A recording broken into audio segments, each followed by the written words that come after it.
go centro. Make them go work. Let them go and work. They be lazy youth. Let them go and work. But don't say you call a carry picture, person picture come and send and centro. You don't have right to carry anybody person picture come and send and centro. The man not get rights because not being carried they come Europe. You would like to do centro, make it do centro. Now me not blame person when they do the centro. Now people when they go give them money, they get away. Honey, I get your one. I beg me, I invite people. Me, any guy where they go give them money. May they go they give them money now. Since I may know how you go yawa, well, may carry on. May they go give me money. You have to bonnet. Oh, yeah, baby, I wear all Muria. Instead, no, ya have wet. You go and read the gualona, we go near 20 here got my normal. Here got my nick beer. May they live there now. Who like to carry money give shit to make it they give them? I beg. Maybe they do their shit. Not the thing will pay me for instance. Don't be say because of say that they give them money or one person say that they do shit. Don't be that one they pay me. The one they pay me for instance be say not be only Benin people they do shentro, and not be only Benin people they do shentro. Many Igbo people, Igbo men that they do shentro where that they do shentro. Many Igbo men that they do shentro. Yoruba that they do shentro. But you don't go see, you don't go ever see Igbo man come carry him brother come and say, him brother they do shentro, na shentro take the chop, you can never see them. You don't go see Yoruba man where you go come to say, my Yoruba brother they do shentro, you can never see them. Many of them they do shentro. The shentro na their own be that. But Benin own, you know, they go draw and come out. Make they still say na them talk pass. They draw their brother, they come out. After now, the people go to talk and they go say, Benin men, not they work. Benin men, they use money till they spoil Benin people. When I saw una carry una cloth, put for outside. Make they see how it be. What to why you vent? Il a beau donner, il a télé no GR. You see, it's not good. Make una be careful. Make una not they carry una brother. Nyash they come outside. If they do shentro, that will not concern anybody. Anybody they do shentro, make it they do shentro. The woman will go give her money. Now he can't sabi.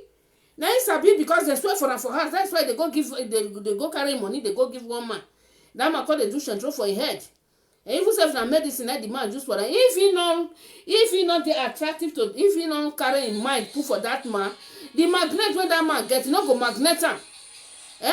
If you iron there for ground now, if you don't carry the magnet, make you take face that and you not go magnet am. So now waiting there for their mind, now they see.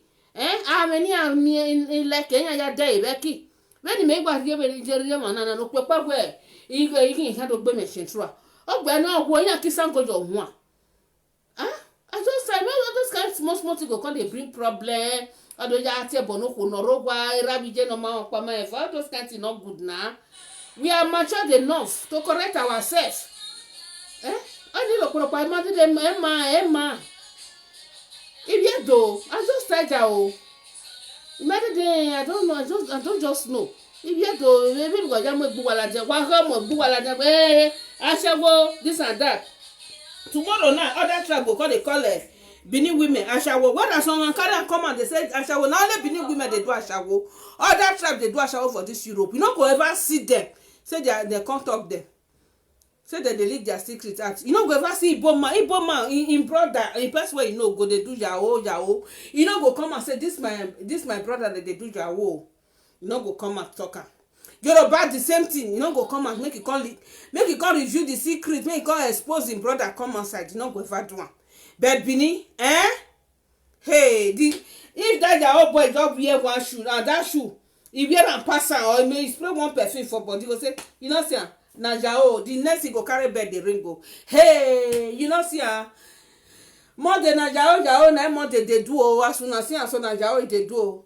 If one person, maybe they will just see in girlfriend, now maybe in girlfriend, they say girlfriend, the husband go say, no, see, you know, one work on that get the husband, they can't give her money. Now, shentro, what it concern you? Ibata te aka we ogwe balinye o man of go ni no ya idopia o maka we egbegbu enye what it concern you? Leave them. Me no go ever come and I can't tell them say not do shentro or not go give my money o egbe na boy o ga do ege no ja mi ni why ja say he go correct himself I just tired for now he go correct himself one day go know say o we be eteje no pa te sunu da he no he go come correct himself oni ma say na fe do ati no wa robi egbugwaji o no ku go total oni ma ka wi ehia agwo o ehia agwo eri no pa no ehia agwo that time when bagwa dey rain that guy wey say how much he give a bagwa the money wey give bagwa reach 20,000 but obi gboro no me 42,000 I hear of that one 42,000 when somebody tell me say that girl give one Igbo man 42,000 euro the guy ni no ma so latia ama here ho go bi gbo mi no guna rest no we no ku go amaso we no joja o dege we adu aso we ma o wetin concern me no nya he nya hu ya ni ya ku go nya hu ya ni ya ku go ni ya mu go ja yo pe ahun be Nigeria that one wo lo Yoruba sọ pé wo lo ko mi kò sí kankan tó kọ mi síbẹ̀ muna rest báyà pọ́n dùn àbẹ́bẹ́ ẹ̀mẹ́ rẹ̀ gbọ́dọ̀ àwọn èèyàn àbàbẹ́ rẹ̀ no kwigo ọmọ amụghịa ọmọ ka gwe gbegwe nye ọyẹ mi opi ọbẹ ìbáni ọyẹ ìjẹgbẹ ìtìgọ ọbẹ ìmọ ìjẹgbẹ ìjẹgbẹ ìmúnẹ wẹrẹba dènà ọmọ amúkúẹ dènà ìkàwé I just start out ọbẹ gẹ̀ẹ́sì ní bàbá àtàmà ẹwẹ láwọ wọlé €5 gbogbo ya fi de credit ẹrí ẹnu ẹ bẹtọ ọmọ òkpịa no hiamu igo na ikoko hi eso ro na beri ba ni ra bi je bo kwa no ma wo kwa so fa no mi go ni won e ma ni buni ati ebo na wasin ya e ma na ati ebo na be na le nu na opa be ni buni ya ati ebo na o we gbo e wasin ya e ni aga wo ni aga mu go ni ya I just start ya o bi ni aga mu ni awo pe amebe fi se fa for si fine we do sit dey give me money na only we talk it to wa radio ni o se nu wa na ka we shetro we we go there na we go in we make yourself see for put na we be la I just tell ya I work be make me self for still join o I for join the line if you cannot be there you join them I want to boy we go ma so we gbegwe yen good evening my sister Antonia Barry ọmọ no ka no to boy ekun go no you he ya ko ma ka wo egbegwe yen obali yen ọmọ egbe ma kan de no concern me bo if I even say na bia bege you know what bege say fe ko you I will just pretend like say no scan iwa ko kwa pretend no iwa owe no ma bege ye ko gbera because era we just girl ben wa he bi ati do ati ya o no to ta nge wo ado ya ate bo ni era bi je no ro gba ado ya finu bia e mo na bia those kind not good na akipa wa kin why to buwa advice buwa akipa wa kin wa hebere o we ni roporopo emesa okwe coronavirus na egbe wo Buhari ni ole for nason ore London bega because omo hospital because when we omo re pa be na egbe that the gas when me kejo ole for all those kinds the condition of people wey dey house na no dey feel am mare wana nia o saro bako oko vai ma we ti ma o everything Europe na ma yare mana ni no proko mana wi ma but the grace of God the tell wa o but you get as it be ime every time me ya o ni mani ro wa sa o la wo ege enyo sebe din awogwa every time I just dey pray no dey think of those ones do agbe pa fi we hin to be live video rudation through this and that nene wetin no hu go ma so de no ikan mebo sa lo gbo mi la ho mi ne rege mu me o mi ne gbe won ba mu me at least for once we be nothing we be ziagun wa ge o ibi eto ni zomo wa gi opa o na ge mi opa ni gba be ho no be mi jo bobo no be ne gbe be ni be je wa be zi opa la dian akugbe akoko kugbe we mi agbon en wana dia account number ku wala ti o we na do ni ando donate ya account we me ma de pa kwa woni o igu wa si ko je gbe ìbéèrè oni ko se account ni wa ni ra den ngwa ya fun ku wa no ke no we central ke no the account number la dia we live video we ni ando donate jo o opa wa ya kin igere wa yi apo bi oge obi ohun ke no the account number la dia we live video we ni ari gojo eri ehan ya help ru on pa we Nigeria ke no mu je eboya ami egesi go opa wa ya fefe ki di same level no igere no opa wa ya kin o opa go be bo wa kin opa wa ya wa kin because igere wa no no we central or igere no we live no the account number la the live video the account number la den we na send na ri go jo igi ehan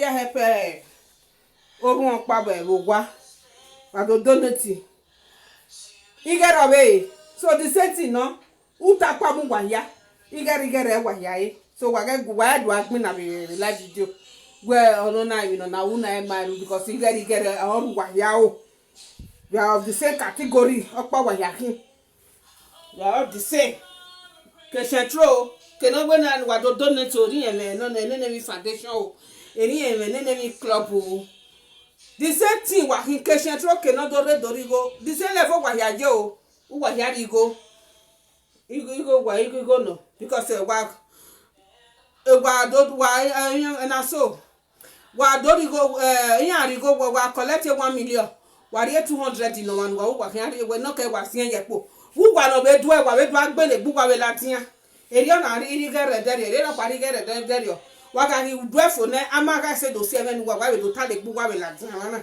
geru wa rigo o se lo bo ke da do ge no ri gere so that go then that dog no ya collect go anything o de ni wa be central ni wa be ni wa be gbe ni ya be ya collect gian so then wa be go a live video wa na area account number la dia ni ado donate ju wa e o de ni wa be wa na we ni so me blame wa e ma no be go you account e ni me blame he ni emude emuju e nya o se ni na ri go you account wa ma bu mi ade o ma ya ri go account men ya dori ogwa no because wa can set we remember Saturday you were trap we yo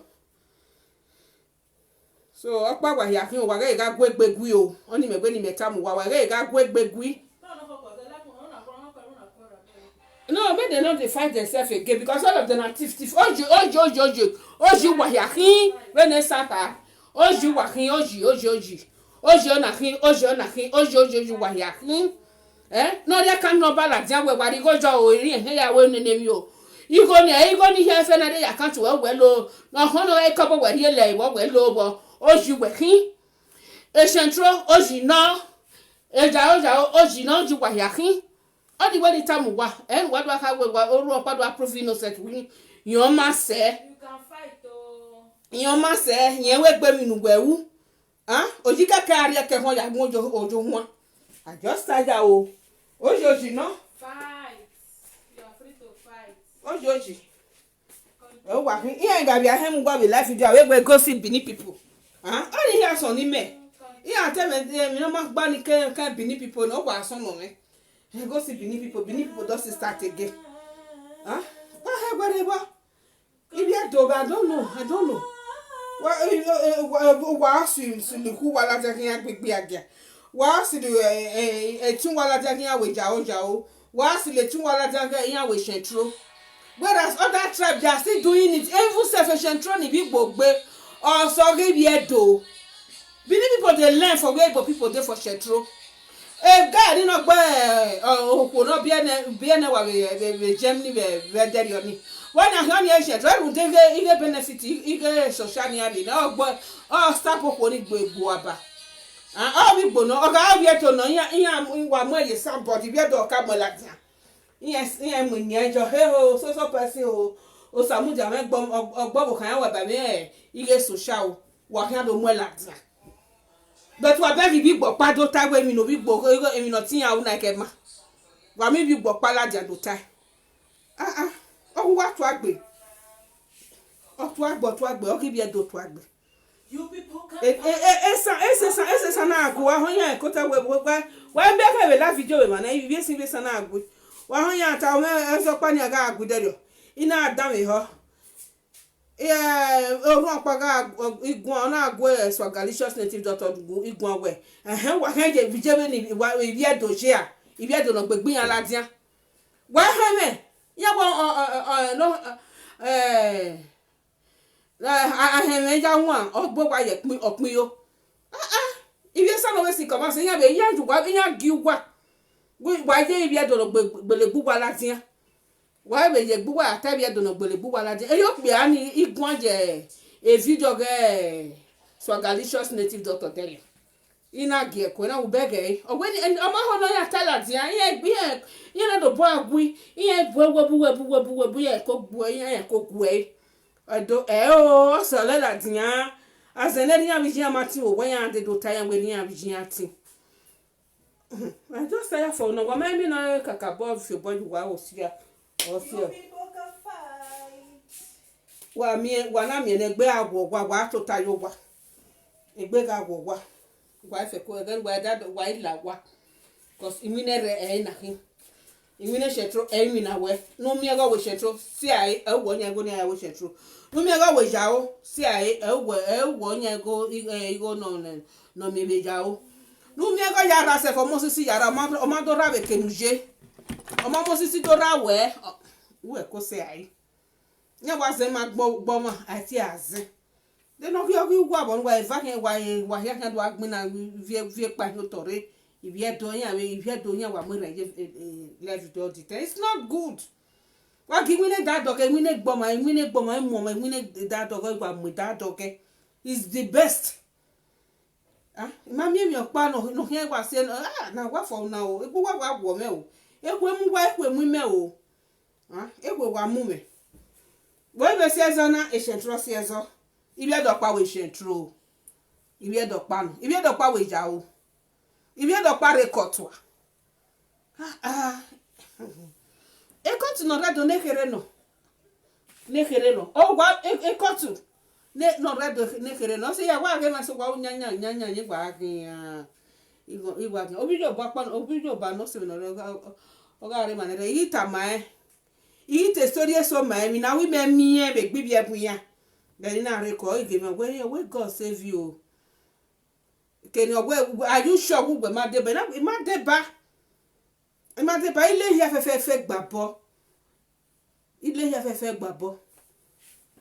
why I just tired for now I just this small thing wa mu gbogbo me cut to like do okin obey waiting e cut to okin obey e jao okin obey e se tro ibi do anything ibi de gbe agia igba we re o ibi e wo no we human trafficking in Nigeria ni ya we ni time ibi doma ibi TV ibi ogoja iyan gi we human trafficking se wa henia ajin agoa up to this present time na wa ye gbon ibi ogoja ibi doma ibi TV ibi gara yan wa ye we human trafficking we Nigeria ni wa fi bi abun yan pon yan fi yan de Èkó Ìbàdàn eso we redo ba sef iyan wa je duwe better mama no jiyan go because ibi abun yan ma jiyan go la dian oge bi edo o ni agba mi mi opa ni wo no wari enwi so no wari egogo no wari emari ekuse wa ga pelele kin ibi edo gbigbi agia o ibi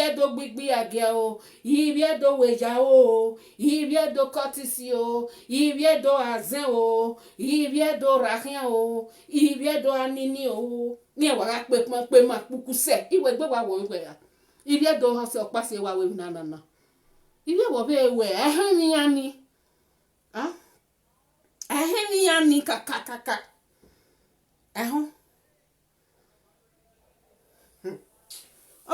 obijo ba pa ni ati e shino don't distract my attention, you hear me? Attention. bí a ṣe tí orí yóò bá ní ṣínú àbí ṣínà anini ma gbẹgbẹ sọ yìí anini ma plate sọ the man is still living upe níbi ẹdọjẹ yẹn ya gbanini wa okpe ani ìwà mẹmẹ ni ẹnẹ okpe ani orizẹ orizẹ gbẹgbẹgbẹgbẹ he na really listen to the history the life history of that man egbe na wọ mẹ if yes dẹ́gi gbẹkẹ́ni na stop iná dẹ̀gbẹ́ sùn wọ́n iná bẹ́ẹ̀ amen na stop no dey let me finish the whole story of onafo. Ina dami ho is anini ma operate se o ma se 1/10 of that man o ma no jo ma ya zese anini jo ma ya zese ya u pe wa pe le la nini biedo eyan ya gba nini fu eyan ya gba nini biedo yen wa ri ku se wa ri ema yen wa ga pe kian anini o ti tomorrow anini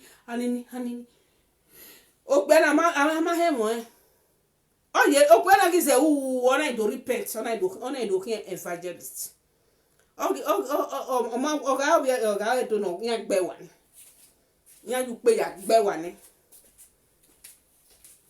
òbí yóò bá yẹn ju pé yà gbẹ wà ní ìbí ẹ̀dọ̀ wà mẹ́kùnà wà tọ́ta bò ó mẹ́ka ọ̀pẹ̀ ẹsẹ̀ mi lè ṣètò àmì àfọ̀tí dùn àná mugu fọ́ gàmá chop wákì ẹ̀rí ọ̀nà if mugu fọ́ gàmá go chop any get wey e fall for me give me money I go collect am. Ebe ni mejena na me okwo ni me he ti fall. Is that fall for mugo for gaima. No go collect it go boy because him no mu e pa hiware. O mo no ma no mu e pa hiware wa se e wa kin ari yo ni ya. Okay no so no bia bi so. Ni se wa kan do aga akonjo. Okay no so no bia bi so. Bia bi so be aga ni.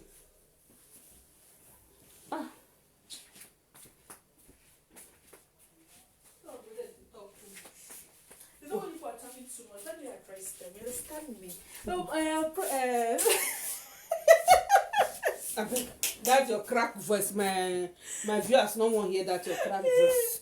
Oh my God. They don't want to hear that your crack voice. No, there's nothing else to say. The thing is that speak Benin. Benin and they speak. I don't speak Benin. People don't understand my English. People should just go away. They invite you. Yeah, but what I don't know the man name of one Yoruba man. They call him Shino Rambo. He said the man said they are alive for. And he must say 1/10 of that man. When a man operate, say, "Wa go le YouTube if people when they hear Yoruba, they go fit." Ọmọ no hin Yoruba kan say ti wa understand okpe ani Shino Rambo eyan ti e. Okpe ani wa yes si no okpe ani ke operate wa gbo Shino Rambo. The don't me even hear of that man we okpe ani mete wa gune. Ebe okpe ani ke operate say a spirit or a spirit wife no le wa operation. A spirit wife you know a driver or work I got driving. Any roadblock okpa ni ehan say ni ehan na mu ye mu dia. The man or in a way confession or read YouTube. Person when they if you are not they hear Yoruba, me na person when they hear Yoruba make you interpret am for me. Ogbani wa yera gbon yan ma ibi Yoruba ma pe ni agbe wa. Yan ma pe ni agbe wa. Do ani they say they operate here. Ani ma operate say 1/10 make no ni je. Yan agbani ni yan bo go yan ga pe be na. Hey, emi opo ka sunu. O kin gbebe kini bi edoje. Mega pe here. Hey, central. Mega pe be central. Imi o ko no mu go me. Odo mu 40,000 me. Die won na pa ni he na me 40,000. Imo iwa mu o be abere ibe mi e me let I work be me fian mi afa mi aga samosoto ye wa ke Italy samosoti pa iwa re benje wa ke benje wa samosoti wa ge me be Holland ye wa ke ba ni wa go Shagalo ya gbe le Shagalo every corner suppose I be ma ya gbe Shagalo le here o money go dey flow no so we shetro wetin concern me eyin amu go me for do video na for do video na video dey look no na talk I just want to people there no dey hear so na that kind thing for do wa gbele gbo wa bu yange gbe we ri ni na wa we shetro ri ni no pa we no pa wetin concern me we wan do central make e do o again we central if you don pa we central plenty we have to buy kodo stop all give you the way we central if you buy big gboni we central can you stop those ones what's the stop here we set it stop here we set it stop any they will still continue central continue there wa no ona na emi ame no re na egbo wa gbe abeg go make una sit down make we pray make this coronavirus make comot o wetin Buhari dey call am COVID-19 say na COVID-19 wey Buhari carry COVID-19 left one ọ̀rẹ́ London COVID-19 according to Buhari and when I ya leru no sa obo forgive over no pa utag monare ya jege mi na be wati no mama COVID-19 na COVID-19 when Buhari kai o help man we suffer man e so awe pastor pa be Germany owe mama no tell me owe yeah we pastor pa be Germany where this on that was last week Sunday no where yeah man je church we man instead man no man je church awe man since yeah when you get a church the church get open or when you go your envelope ya drop ya je eku be church you go you get tight ya drop ya je eku be church you see pastor no wan lose guide though you no wan lose guide now you come see one person dey collect central money you say make e no collect or one person dey collect your own money you say make e no collect when pastor no wan lose guide we COVID-19 now is COVID we no COVID talk na COVID talk na COVID-19 now we dey Buhari kai bo sunu na o ma ho no lose guide one Sunday when you go develop you drop ya je e ku be church I just tell you when you come say your boy say why you tell do believe after to jao you gajian go I just tell you hey na your believe person na shetro agajian go they no wan work when no here dey to when we are me geja en bia mawina we are me geja en bia mawina dey to we kele mina no kiki mina re gbe wo e obe go man we shetro boy ya do we gele be mina we are beg one we shetro boy you can never see person wey dey do shetro for outside who wan do shetro make you dey do o kakabo ni am go no e o mi aye o since èmi no mo e pa yugare o ma won o mi no gbe no mo go o ne later okbia awe ze we ihia eji awe ze hia so lo ba efia we de gbo won ya be do okbia ya okbia o wa be ni ya lomi he me is was a lomi fi America Canada ya Australia ami company here no ilomila who won't give me money go give me now when it open say now I'll just sit down just dey look I beg you na so give na money na carry we go meme ni ari enu gwa du wa na me no mu wa me ni mebo ime omo popa ni we me ebe me no be mu nu gwa so du gwa na me no gwa no hia mu nu gwa boy wa mu meme ni ari enu gwa wa ki ye o wa ga igbina ni o gwa ga ikon o e ti e bo ne gbugbo okay don't want people for man fight I got to say they want for fight the way you talk about they support Central no and they support now not support Central is not good it's not good first when they can't give money may not collect well no now you don't it's not good but that doesn't mean say person will come put and sit speak Benin they I hear speak Benin because not believe Benin people talk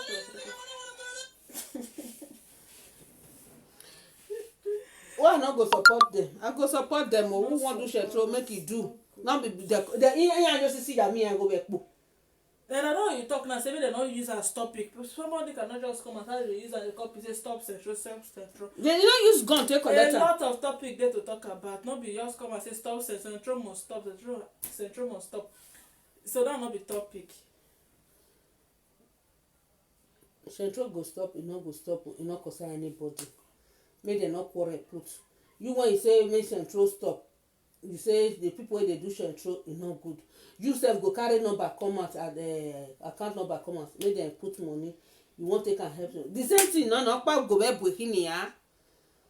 Okpa go be breaking. You are the same. Okpa go be breaking. Wagagi makari wagagi account wayando boy you hear when you get ladia one of jari go jo wa mebe blame ma we guess ni no be ya mu go ni abe ipe ani one of ya the account number ladia area here ya do any name in Nigeria ho area Africa was suffer area na pa no pa we when ya win na here to when ya win na ya ga win na 8 hours ya win na be there you go ni ya ikuke when ya happy man in Africa. And why do I go near me? My blame me no be. I am a country job. Man, I go job. Iama. So, a serious account ni la dia where. No, why you go jogging here? Where do festival? Mari go job. Omalawa. Only if I call lagwa. Since I was only there preaching. Eri here where even here ya me na he we ya fefe.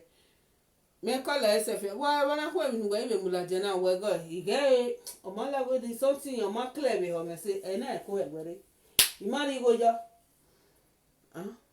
so when on igi ga enya wa marry go jo ma hegbere bo ogugwa wa yari go jin ai no we call it go be live video ke Central ja Okpa wa ya Okpa go be breaking so why blame me on kwa edo we bebe go when we are together we talk we get and we do I be live video na be ma but you know na so we do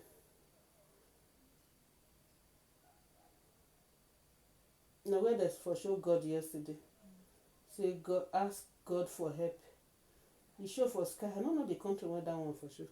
Maybe now war end the time. I've been what they call end time. War the end time. Maybe now. Then I but they talk about for when what for. Here we but they oh what end or what end. Here we love Jesus Christ. They say go blow trumpet. I've been an angel. Angel go blow trumpet. Parara. Are you here? Okay, no problem. All this one, I'm just saying a film trick. All this one, Jesus Christ go appear. A film trick now. You know, no, I won't finish. Well, tomorrow.